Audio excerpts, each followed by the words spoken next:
नमस्कार मित्रों, आप सभी का लॉजिकल सनातन ज्ञान चैनल में स्वागत है। आज हम बात करना चाहते हैं क्योंकि मैं देख रहा हूँ कि हमारे एक मित्र का है, मतलब नाम नहीं बताऊंगा मैं। अरे सर, मुझे 4 घंटे की समाधि लगती है और रोज लगाता हूँ।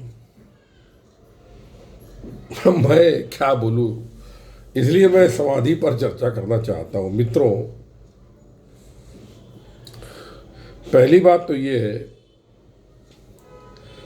कि आपको धारणा में, ध्यान में, समाधि में, निद्रा में, योग निद्रा में अंतर स्पष्ट होना चाहिए।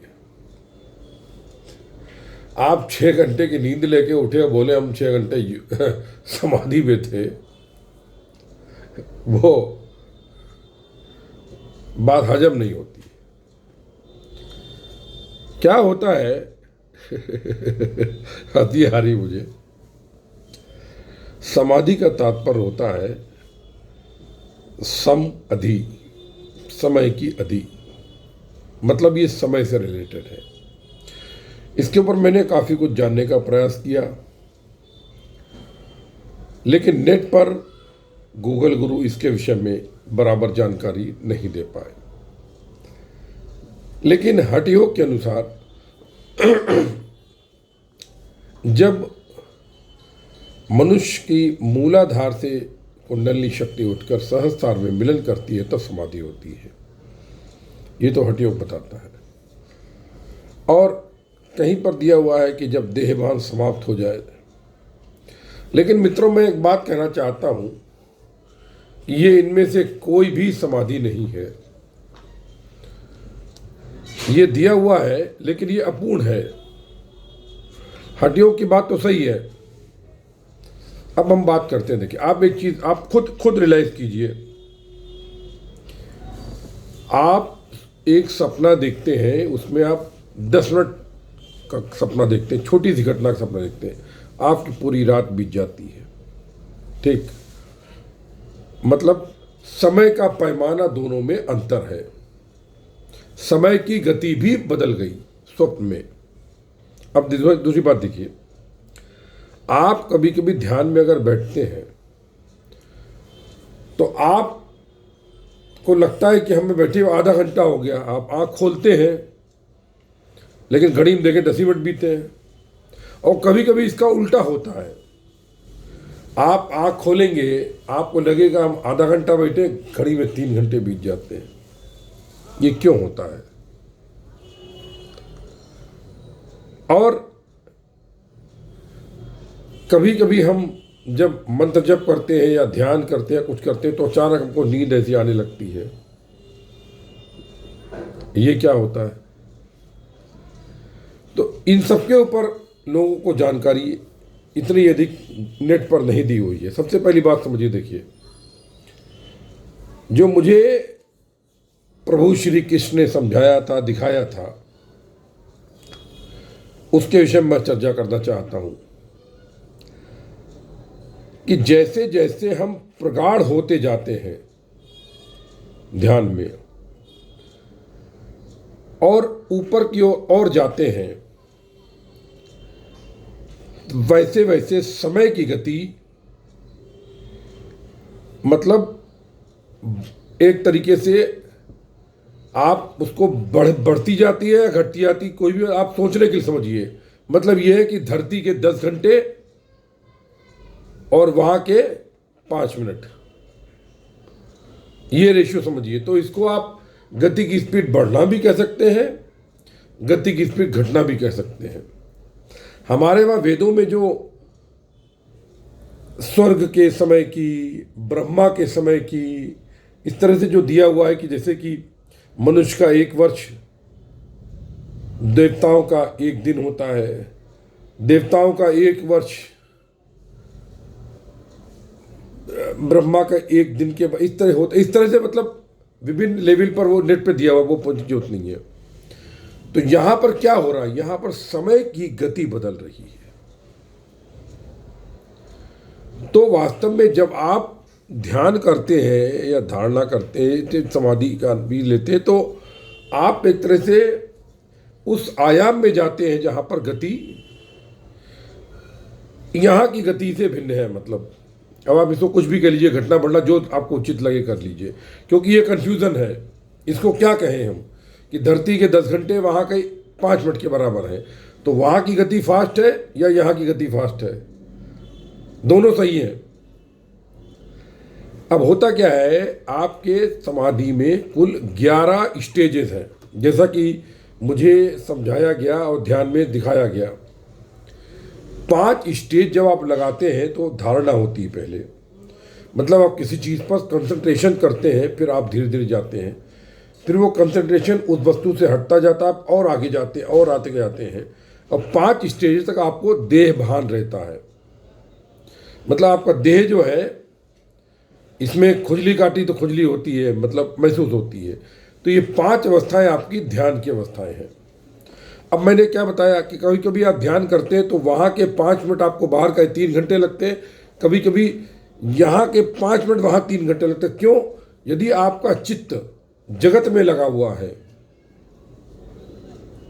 मतलब आप कंसंट्रेट नहीं कर पाए, धारणा में नहीं जा पाए, आपका चित्त जगत में लगा हुआ है, तो आपको जो आप ध्यान में बैठे वहाँ के 10 मिनट, बाहर के 3 घंटे लगेंगे। लेकिन अगर आप अंतर्मुखी होकर के अंतर धारणा में गए हैं, तब आपको अंतर के 3 घंटे, बाहर के 5 मिनट लगेंगे। मतलब जस्ट रिवर्स हो जाता है आपके चित्त के ऊपर, आपके भाव के ऊपर। तो इसलिए मनुष्य का भाव बहुत इंपॉर्टेंट होता है। 5 अवस्थाओं तक आप जाते हैं, उसके बाद आपका देहभान समाप्त होता है। 5 अवस्था के बाद, जैसा कि मुझे श्री कृष्ण की लीला थी, सुरंग की बाबियों की तरीके से मार्ग बने हुए हैं, सब एक दूसरे इंटरकनेक्टेड है। मतलब आप 5 से 11वीं अवस्था भी आ सकते हैं, 5 से 6 भी जा सकते हैं, 5 से 7 भी जा सकते हैं, 5 से 9 भी जा सकते हैं, और 6 से 7 भी जा सकते हैं, 7 से 8 भी जा सकते हैं। और जब आप 11वीं अवस्था में आते हैं, यानी 11वें डायमेंशन में आते हैं टाइम के, क्योंकि साइंस अभी तक फिजिक्स कुल 8 डायमेंशन बता पाई है, लेकिन वास्तव में वो 11 डायमेंशन है। 11वें डायमेंशन में जब आप जाते हैं तब समाधि लगती है, और वो बिल्कुल मृत्यु के समान होती है। अच्छा, दूसरी चीज़ देखिए हम क्या बोलेंगे, लोग बोले 4 घंटे बैठे समाधि में। अब ठीक है भैया, हो सकता बैठे हो, बड़ा अच्छा है, तुम्हारे पिताजी की संपत्ति है, पिताजी तुम्हारे नाम लिख गए हैं तो तुम बैठो उसमें। क्या होता है कि आप जैसे जैसे ऊपर जाते हैं, जब देहभान समाप्त होता है और ऊपर जाते हैं और ऊपर जाते हैं, आपकी सांस भी धीरे होती जाती है। आपका शरीर के अंदर के भी जो कार्य हैं, मन बुद्धि अहंकार, सब शांत होते जाते हैं। आपको बहुत कम ऊर्जा की आवश्यकता होती है, और वहाँ तक जाते जाते आपका सारा जो मन बुद्धि अहंकार चित्त याद रखने की मेमोरी, जो सब, ये सब शून्य हो जाती है। तो जब आप समाधि में चले गए, आपको मालूम ही नहीं आप गए नहीं गए, क्योंकि आपको कुछ याद ही नहीं रहता है। याद रहने के लिए आपका मन या बुद्धि वहां पर जाए, और समाधि तो तभी लगेगी जब मन बुद्धि मर जाएगी। तो आप कैसे याद रखोगे कहाँ गए थे आप? ऐसा ही कुछ सहस्त्रार में होता है, जैसे कि हठ योग में मूलाधार से उठ के सहस्त्रार जाते हैं, तो सहस्त्रार में आप जब जाते हैं तो मन बुद्धि आपके बिल्कुल शून्य हो जाते हैं, आपको याद ही नहीं रहेगा आप गए नहीं गए, आप नहीं बता पाएंगे। लेकिन मैंने श्री कृष्ण से प्रार्थना करी थी, तो सहस्त्रार की यात्रा पर एक लेख लिखा है, उसको ये मार्च 2018 में अपने ब्लॉग फ्री ध्यान .blogspot.com पे दिया हुआ है। तो उसमें हम कैसे गए थे, प्रभु श्री कृष्ण हमें धारणा के माध्यम से ले गए थे, ध्यान के माध्यम से नहीं गए थे।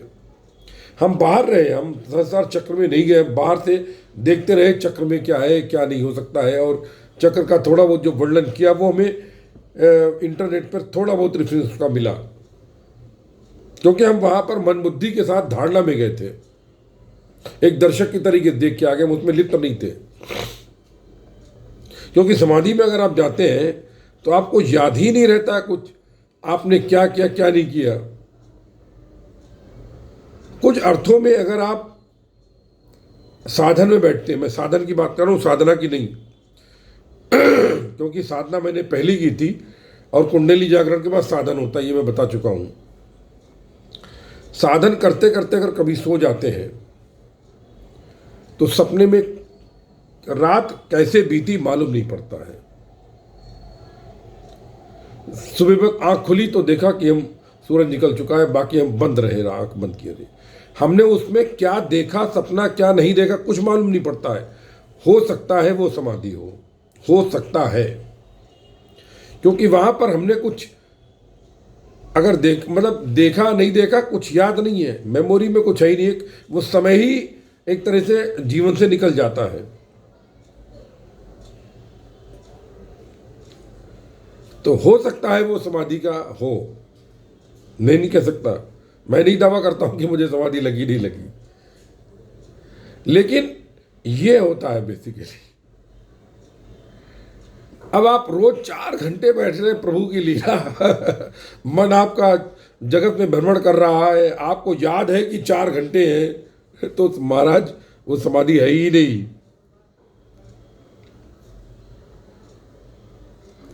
बहुत से लोग बात करते हैं, अभी क्या बोलेंगे अभी, क्योंकि इसके ऊपर लिटरेचर तो है नहीं। जब देह भान नहीं है, मन बुद्धि अहंकार नहीं है, चित्त नहीं है, याददाश्त नहीं, कुछ नहीं वहां पर, जब शून्य है तो तुमको याद कैसे रहेगा कि वहां क्या था।